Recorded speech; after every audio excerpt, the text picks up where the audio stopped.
There's fear about what's going to even happen, right? And you're always on edge. Yes, your body is constantly getting ready to be ready for that threat that's coming. And so, yes, there's more that continues to be built up.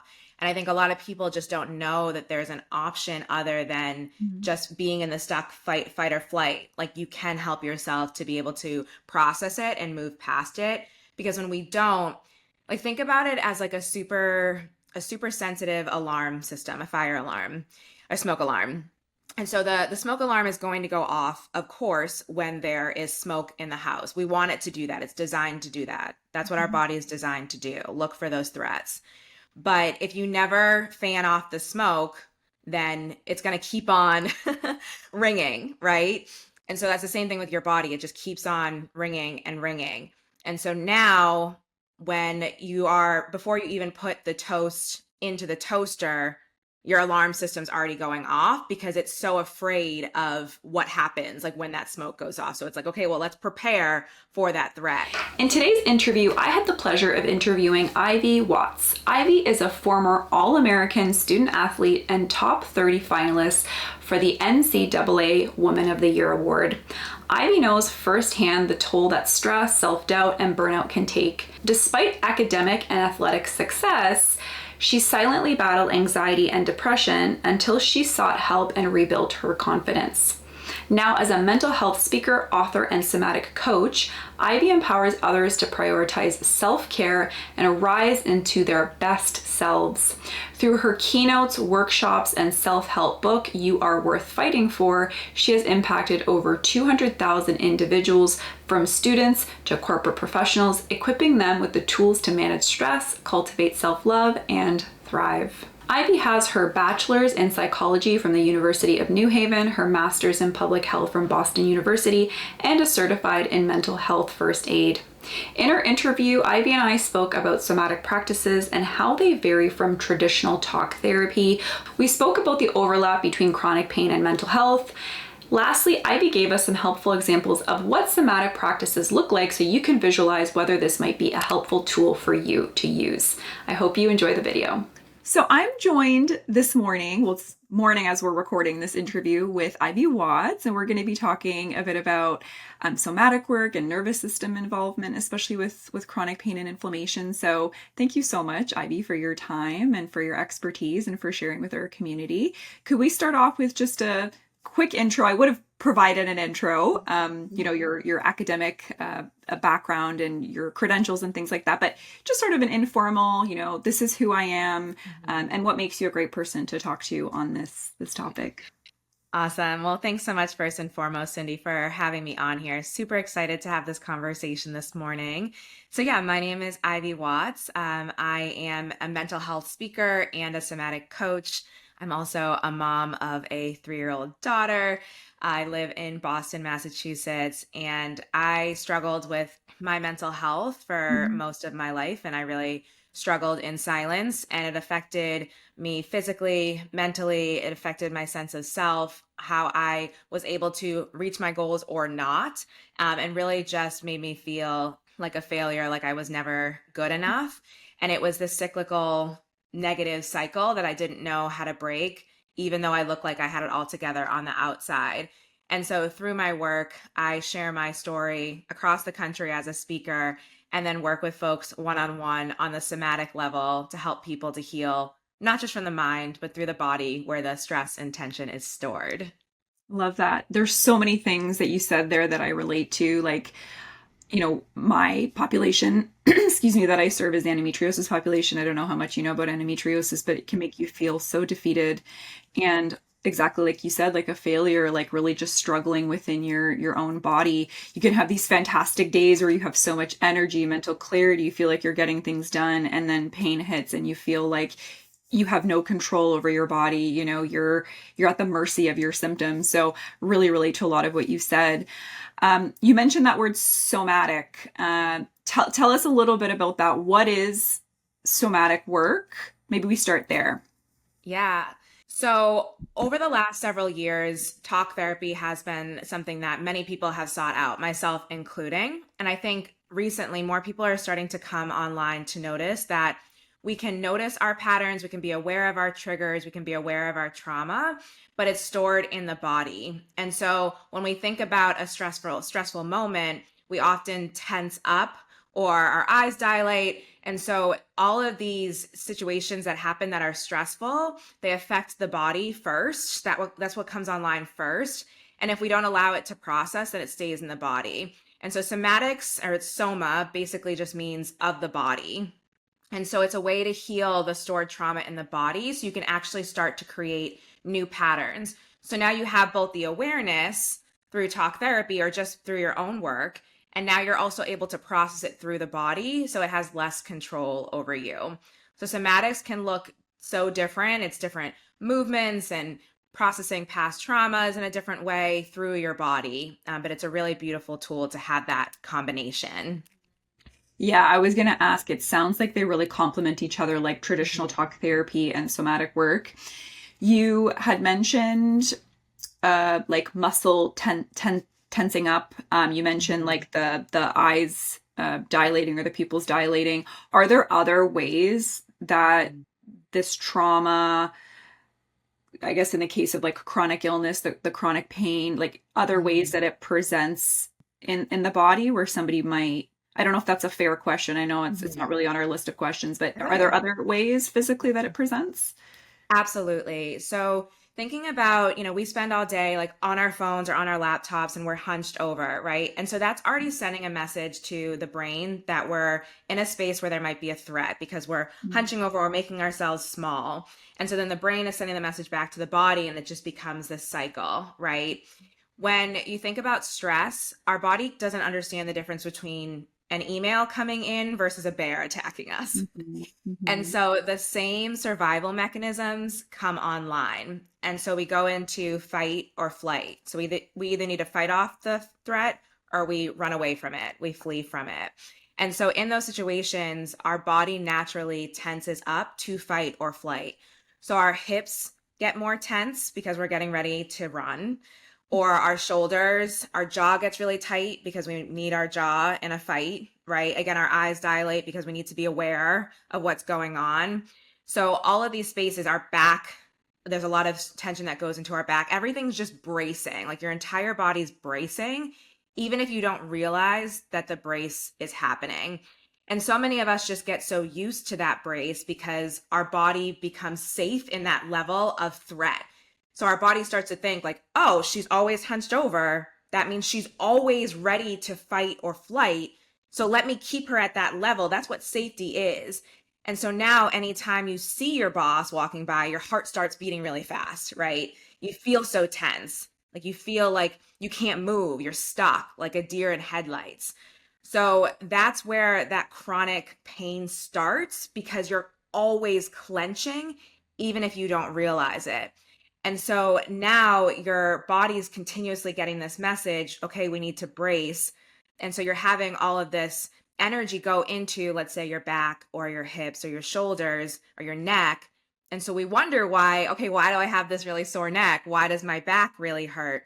Because we're in this level where our body has seen these threats as, okay, this is our baseline of safety. I'm just always looking for something, right? And so that's where that chronic stress and the chronic pain starts to build in the body. Interesting, yeah. So, and then I imagine like in the case of endometriosis, if you like, for example, if you knew that your pain starts with this like dull ache in your legs or deep in your pelvis, and then historically on repeat, that's kind of led to you fainting or passing out or vomiting or losing control of your body, that essentially creates that signal to your brain because you're fearful of that situation, right? Yeah. Um, so that would be sort of another example of kind of what you're describing. Is that right? Yeah, absolutely. So when there's fear about what's going to even happen, right, and you're always on edge, yes, your body is constantly getting ready to be ready for that threat that's coming. And so, yes, there's more that continues to be built up. And I think a lot of people just don't know that there's an option other than Mhm. just being in the stuck fight or flight. Like you can help yourself to be able to process it and move past it. Because when we don't, like think about it as like a super sensitive alarm system, a fire alarm, a smoke alarm. And so the smoke alarm is going to go off, of course, when there is smoke in the house. We want it to do that. It's designed to do that. That's what our Mhm. body is designed to do. Look for those threats. But if you never fan off the smoke, then it's going to keep on ringing, right? And so that's the same thing with your body. It just keeps on ringing and ringing. And so now, when you are, before you even put the toast into the toaster, your alarm system's already going off because it's so afraid of what happens, like when that smoke goes off. So it's like, okay, well, let's prepare for that threat. So we need to be able to start to really, what's the word I'm looking for? Fan off. We need to be able to fan off the smoke so that we can come back down and not have our super sensitive alarm system be so oversensitive. We want it to be sensitive, but not so super sensitive. Right. Because then you're always in this perpetual state of fight or flight, as you've alluded to. Okay. Exactly. So you had mentioned talk, like traditional talk therapy for mental health support. It really helps with bringing that awareness to like any trauma or how it's affecting your body, historically present. And then we talked about how the somatic piece is sort of a nice complement, or vice versa. The talk therapy is a nice complement to the somatic practices. So, how are the somatic practices unique? Like, how are they different from the talk therapy? Like, we've established, okay, the talk is more awareness. Let's deep dive that a little bit more. Yeah, absolutely. So the biggest difference is being able to get in tune with what your body is feeling as you're talking about something. So, for a little bit of context, if you're in talk therapy, traditional talk therapy, you just will be just talking about what you're experiencing or what the experience was. When you're in somatic work, there is talking, but it's like, okay, and how does that feel in your body? How does Mhm. that show up for you?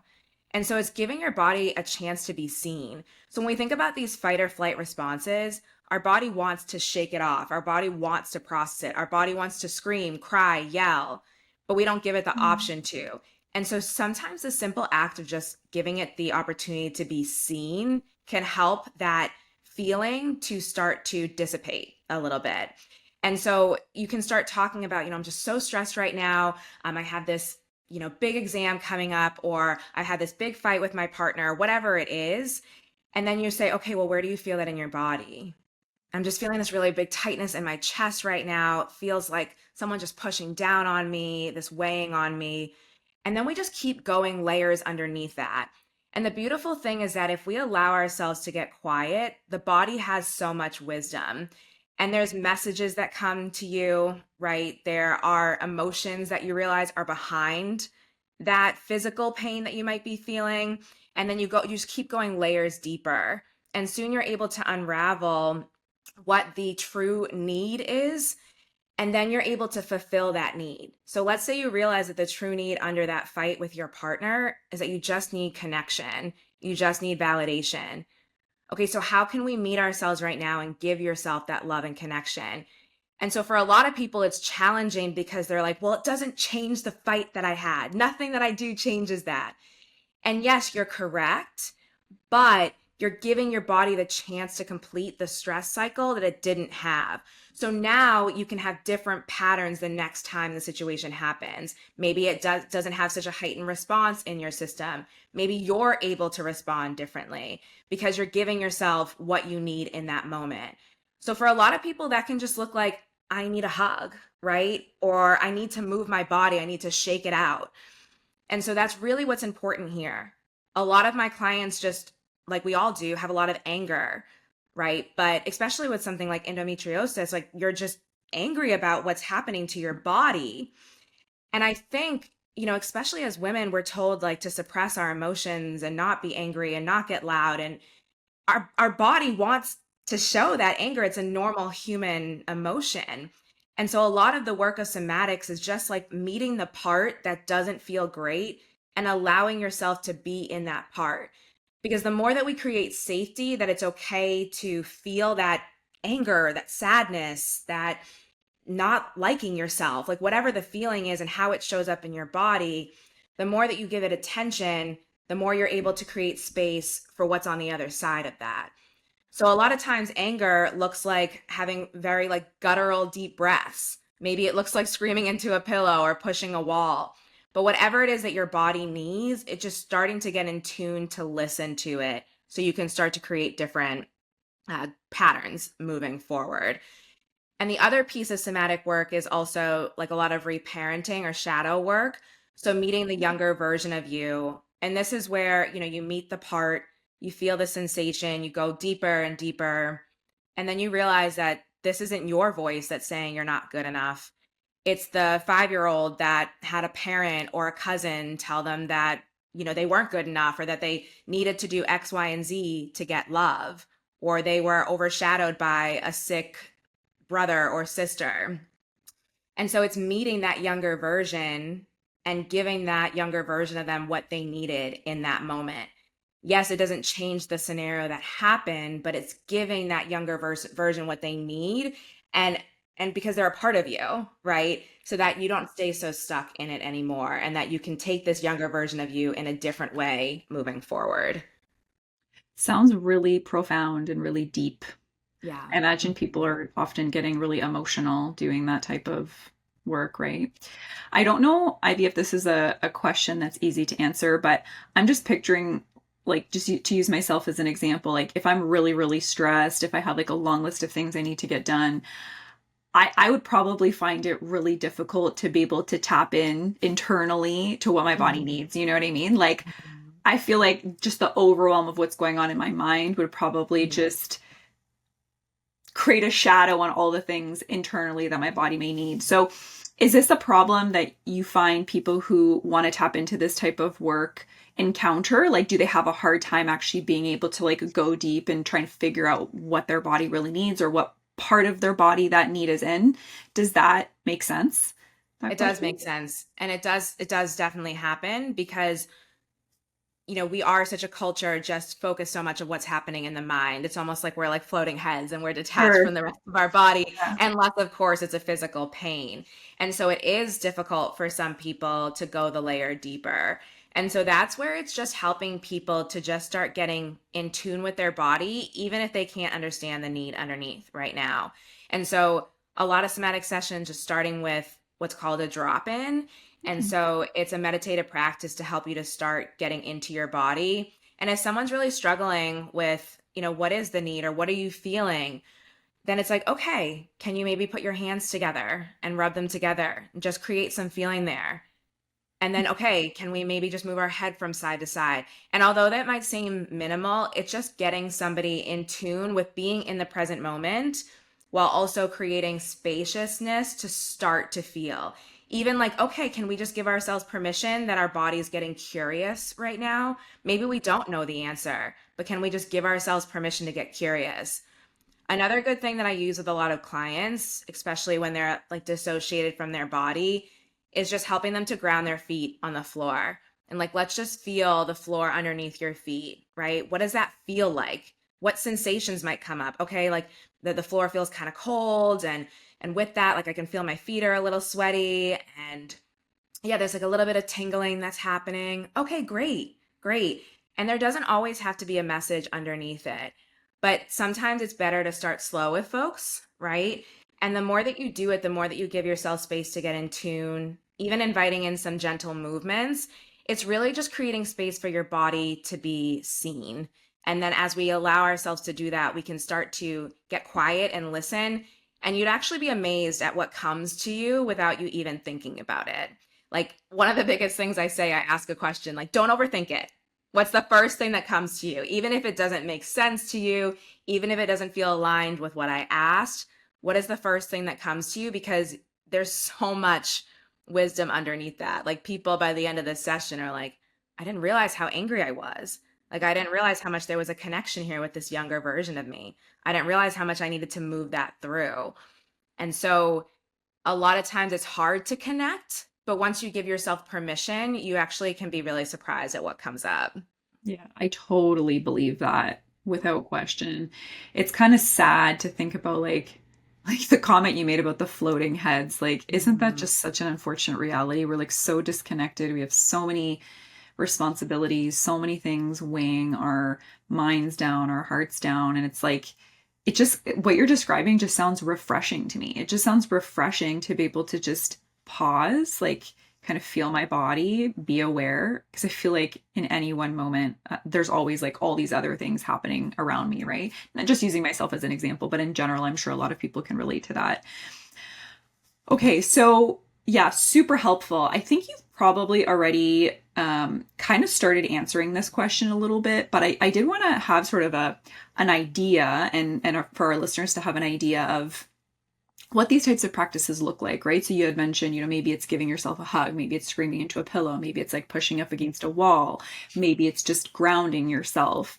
So yeah, I guess the first part of my question is, what does it look like? I'm assuming it's all of those things and more. And then is there like a type of somatic practice that's maybe better suited to a person depending on what they're struggling with? I imagine there's a lot of nuance there. It's really person dependent. Mhm. But yeah, let's talk a little bit about that.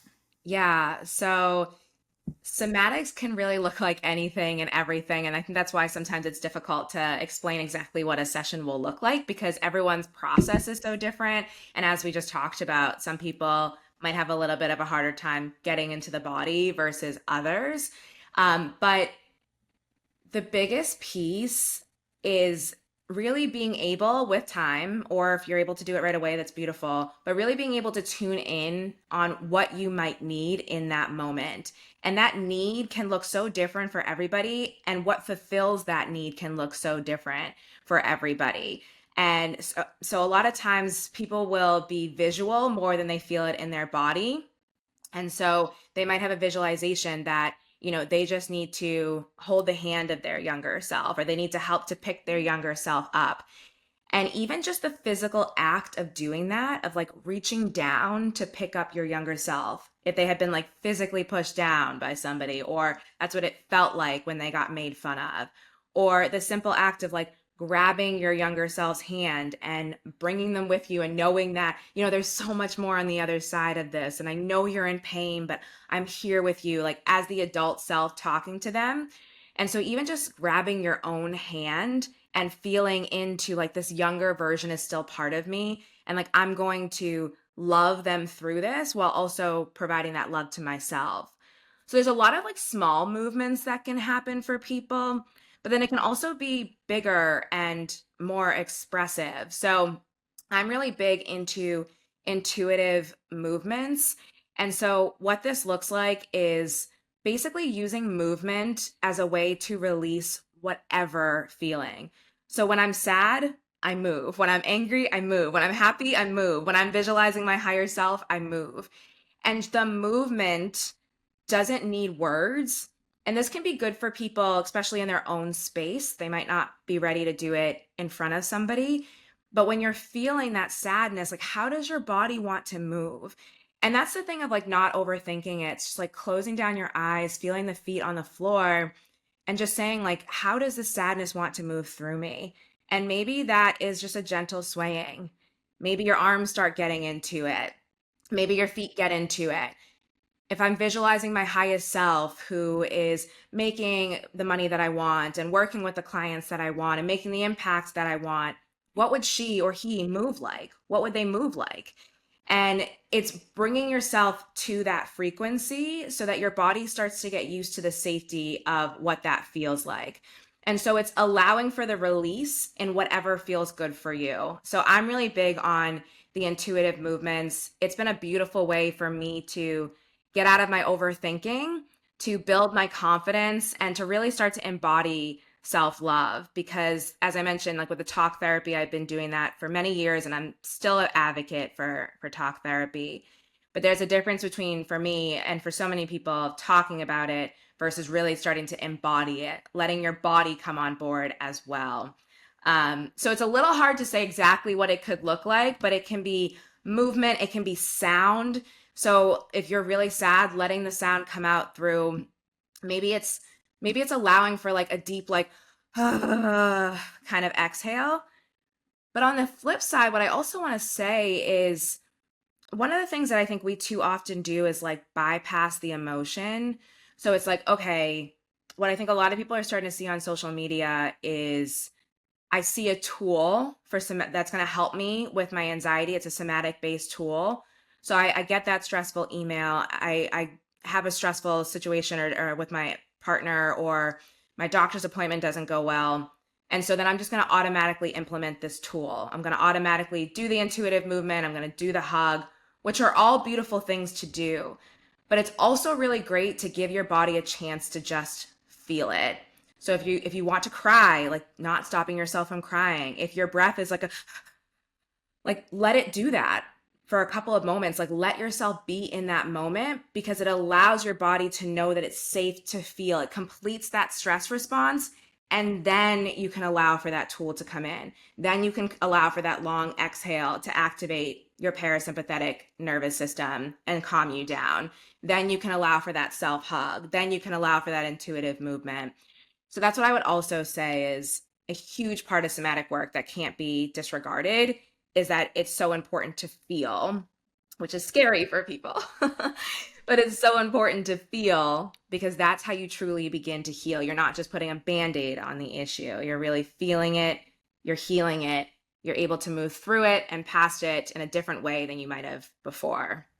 So I Yeah, hope that answered your question. yeah, beautifully. Yeah. And I think this was one of the points you made too when we were conversing prior to our interview about um, that you mentioned that the goal is to always be happy, never get triggered, right? I think, yeah, I mean, I definitely think before I knew a little bit more about mental health work, I would think like this is going to solve my problems, right? This is going to take the hurt away. This is going to take the trauma away or whatever. But I love that you brought that up, because it's okay to feel.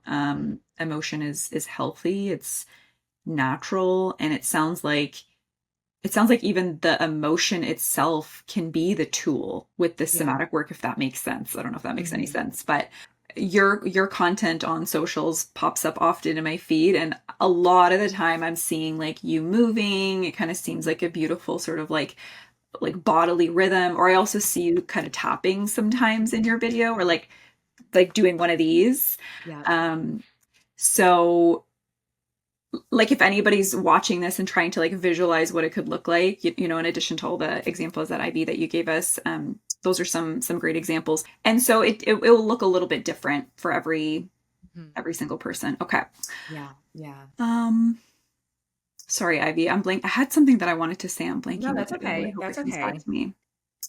Yeah, I mean, I can add something to what you just said about the Sure. social media post, and then maybe Yeah, it will yeah, come to you. sure. Feel free to interrupt me too if it comes to you. Yeah, yeah, no, all good. Yeah, so I definitely do. Like, I lean in so much with my own work of the intuitive movements and the flowy movements that you might see. The tapping that you saw is a good way to like just wake up your system. So if you wake up and you're just feeling like really groggy, it's a really good way to Mhm. wake you up. Or if you're in the space where you're struggling with depression or like really deep sadness, it can be a good way just to give yourself that like gentle awakening to your system. And with what I do on social media, I think it's one of those things on social media, right? You get like the snippet and you see like Mhm. the happy, movements. And so I do try to show as well that it is about moving through the sadness as well. Like there's a video I posted recently, waking up and feeling so deep in the grief. And my mom has passed away a couple of years ago, and like I have struggled in the past couple of years of like really letting myself feel the grief. And through somatic work, it's really given me the power to start to actually feel it on a different level. Mhm. And so, I try to really record that as well, because in order to see the other side, as I was speaking about, right, it's like so important to feel the grief, to feel myself with her, to feel the hurt, Mhm. and to feel where it's coming up in my body, and to then be permissioning to let the emotions come. Another beautiful part about somatic work is like in the allowing of those emotions, your body feels safer to express them. So before, it was harder for me to cry because it felt unsafe to, because of messages from my childhood. And I remember like in therapy, I'd be talking about things. I'm like, why can't I cry about this? But the somatic work has helped me meet these parts of me that just so desperately needed to be seen, and has allowed the crying to finally start to come out, which is a beautiful release. Again, a normal human reaction that we shouldn't stop ourselves from feeling. And that, I think, with the allowing of the emotions, has helped me to get to a space where I'm feeling so much more happy, so much more whole and centered and confident and free because I'm letting myself feel before the next step. I Yeah. think we all could relate to a good cry feeling like so just so good and like almost like you release something, you know what I mean? So that Mhm. sounds very helpful for sure. I did remember it came back to me what I was going to Yay. ask. So thank you. Sometimes, yeah, sometimes I just need to hear from the other person and then the thoughts start Right. flowing. I was going to ask you, like, what kind of things do people who do this somatic work, like, what kind of I mean, I guess you've kind of answered this question already, you know, like trauma, chronic illness, nervous system dysregulation. But do you see any patterns in the type of people who, you know, look to somatic work as a tool to help? Is it a lot of chronically ill people? Is it like, again, I would imagine people with trauma, and is it successful? Like, where are people like from A to B, like what does that look like? And it's interesting in the context of the comment around like the solution or the goal is not to feel like not feel sad anymore, but it's more to like recognize those emotions and like work through it. So yeah, that was a bit Yeah. of a loaded question. That's okay. So the folks that I've worked with typically are struggling a lot with issues around like self-love, overthinking, self-doubt that's keeping them from reaching their goals. Mm. But so many of them, as a reflection of those feelings, do come to me saying, like, I just always have this tightness in my shoulders and my Mhm. neck, and I just walk around, I'm stiff all the time. And one client I saw recently, she came in and she couldn't move her neck like more than just like this. Wow. And then it was so interesting how there was so much anger that came up during our session. And while she was processing that anger and creating a new pattern from that anger, at the end of the session, she was able to turn her neck all the way. Wow. So we really have to see that we're not a floating head, that our heads are connected to our body. And the first part of our brain that comes online in a moment of a threat is the message that gets sent to the body, right? And Mhm. 80% of messages come from the body to the brain. Yeah. So we have to be able to see the connection there. So when there is overwhelming stress, overwhelming anxiety or trauma, and we're feeling this tightness in our body, we have to see that there's a connection there, Yeah. right? We're not two separate beings. And I think that we've made a ton of progress in that in the world of mental health over the past decade or so to be able to see that our heads are connected to our body. But I think we also have to see that our body's connected to our head. Like I think we need to see Mhm. both. Yeah. And that's what is really powerful about the somatic work and the change there for people. Yeah. And I think about myself, although it wasn't chronic pain, I was a track athlete, and that's where I struggled a lot with my mental health. And I remember when I was running, I'd always just be like sinking my hips. My hips were so weak, could not do anything to get them stronger. They just always were so weak. And now through this work, I'm realizing how much trauma I've stored in my hips. Again, our hips come online first and foremost when we're stressed out, we're ready to run. And so, through the processing of the grief of my mom and my divorce and all of the trauma that I've had, like, I've realized how much looser my hips have gotten. So it's just an example of like how we store and we store and we store, and like the body just remembers. And the more that we give attention to, the more that we move it through, the more that we meet our younger self, the more that clients all the time feel like, oh, yeah, just giving it attention and breathing through it or moving with it has helped it to lessen. Like it doesn't feel so tight anymore. When I first started talking about this, like there was a ball in my stomach. I felt like I was going to throw up. And now, like because of the centering, the grounding, and the work that we've done, I feel a lot lighter. So it's just incredible once you give yourself permission to lean into being with the body, what starts to unravel. And with that, although I gave the example of the woman who's able to move her head right away, it's not going to look like that for everybody. For some people, it's going to take multiple sessions because there's so much stored, like so much trauma, so much stress, so much anxiety. But with the permissioning, with the consistency, again, you will be amazed at what begins to loosen. I believe you. Yeah, for sure. I probably wouldn't go so far as to say like women with endo have endo because they have trauma from Yeah. childhood. Like, I think it's much, much deeper than that, of course. And I know that there are some content creators out there who make that connection. I wouldn't feel comfortable making that connection, but without question, do I think that we store, you know, I don't even know what to call it, energies, historically what's happened to us within the body 100%, without question. Maybe a Absolutely. bit of a controversial topic, but yeah, definitely I think that that can manifest in illness too. We definitely know it Mhm. can make endo worse. We definitely Yes. know that there is a link between endometriosis and childhood trauma of all different types. So yeah, I think it's even science Yeah. backed at this point too, right? Yeah. I think with that too, it's like because I think sometimes we can get into like the victim mode of like, oh, was it my trauma that caused the endo? Or was it my trauma that caused the cancer? And it's like I agree with you here. And I think with the most important piece is like, yes, this is part of you now, right? But how can you take those action steps, like you said, to not make it worse and to not let it define you? Yeah. And so these things do happen to us. We do experience different challenges, and some people just get different illnesses, right? Yeah. And there are connections to the nervous systems and there are connections to traumas, but also we can like overthink that and diagnose and be angry about it. But also, how can we be in the space to meet ourselves with the compassion so that it doesn't get worse? So I Yeah. think that's like a beautiful piece of that too. So it's like I think we can drive ourselves crazy around like, is there a link between the trauma I had when I was 5 to this endo? But Yeah. maybe, yeah, there could be a link there, but also, what's also underneath that is coming up for you when you're thinking about that 5-year-old. There's probably other parts of your life Yeah. that it's affecting. So let's meet it there and let's see what happens from there. Yeah, I can totally relate to that 100%. Just thinking historically, like my childhood, and if my dad would raise his voice, and then like the reaction that would create in my body. Again, just using myself as an example.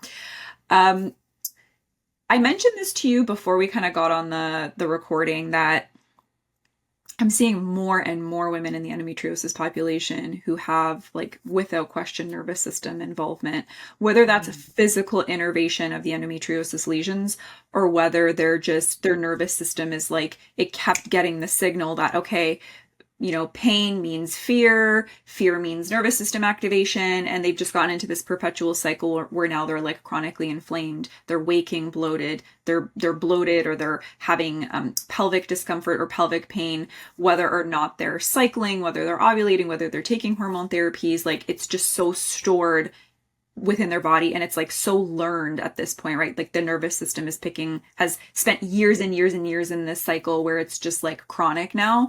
And so I mentioned that I love talking with experts like you because I want to be able to equip women in this population with tools to help with that. So that being said, somebody's watching this, they're like, okay, this piqued my interest. This sounds really interesting.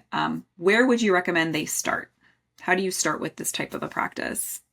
Yeah, yeah. So, if you're kind of curious about it and starting on your own, especially if you have some of that physical pain that you're experiencing, the first thing that I would recommend is to just see if you can like lay down and get quiet, put your hand on that part of your body, and just starting to feel into that, starting to name whatever you feel in that space. So, okay, this is like a true physical pain. So it just hurts. Okay, let's go Mm, deeper than what just saying it hurts, right? So is there a tightness there? Is there a pinging there? Does it feel like a pulling? Does it feel like a gripping? Is it like a cyclical kind of feeling? Do you feel some butterflies in there, right? Do you feel some sensations of like a fire building up? Like what are the other descriptive words that you use for that space, and just trying to meet that space, and even seeing if you can invite in any gentle movement, especially thinking about like the stomach and the pelvic area, seeing if you can just do some really gentle, small hip circles, focusing all of your attention down onto that space. So nothing big, but just small hip circles with your hands on your hips and breathing into that space, trying to put all of your attention onto that space. And I would say just making that a practice to just consistently bring awareness to that part of your body, naming what sensations are there underneath, like, oh, this hurts, I'm in so much pain. and then just giving it some gentle love and care through that movement and that gentle touch. So through that gentle touch, you're activating the parasympathetic nervous system, which is your rest and digest part of your nervous system. The breath is a great way as well to activate that part of your nervous system, and the movement as well. So it's just a good way just to send the message to your body like, yes, this is painful, but I am safe. I am safe despite the pain. And just notice what happens. It could still feel exactly the same. The goal isn't to fix or change anything, it's just to meet it with awareness, curiosity, and then consistently do that and see what happens over time. And then seeing what other layers might come underneath it. So I would say if you're going to start like your own personal practice, doing that. But it's always wonderful to heal with another person or in community. And so whether there's somatic groups that you find or working one-on-one with a somatic coach or somatic therapist can be a really great space to really dig deep and find what's happening underneath the surface. And I'll link to Ivy's contacts in the show notes below in case you want to connect with Ivy about the work that she does. Okay, awesome. Did you have any final words for anybody who may be watching and who's interested in this? They relate to it, they want to give it a go. Oh, and maybe before that too, Ivy, I just wanted to ask, just to get it kind of on the record, do you find a lot of people with chronic inflammatory conditions do benefit from this type of work? Yes, Yeah. yes, absolutely. I truly, I truly believe. So, I mean, I think, it's so much of, right, when we can give space to the part, but also when we can activate the part of our brain that's in our body that's not activated enough, right? Because in our society, we're constantly go, go, go, go, go, go, go, go, go, go, go, go, go. For sure. How much faster can we go? How much can we do? 100%. It's never enough. It's never enough. So if you can give yourself the space to slow down intentionally, slow down with intention. So not just slow down and watch a movie or not just slow down and scroll on your phone, right? Slow down with intention. Yeah. You activate that part of your brain and your body to be able to give yourself the space to start to feel more safe. And then you allow yourself to actually be more rested. And when your body is more rested, it begins to heal itself. So giving that space is really powerful. Yeah, I love that. I 100% agree, even though I'm not well versed in these types of therapies. But yeah, there's no question if you allow yourself to slow down, be present, be in the moment, be aware, that's definitely starting to send the right signals to the nervous system. And we know that there's a huge overlap, right, between chronic pain, chronic inflammation, and nervous system involvement. So I think that's a great way to end off our interview. Really appreciate you sharing your expertise and your time with us. That was really helpful. Yeah, absolutely. Thank you so much for having me, and really appreciate it. Thanks so much for watching today's interview. Please don't forget to give this video a like, and I'll see you in the next video.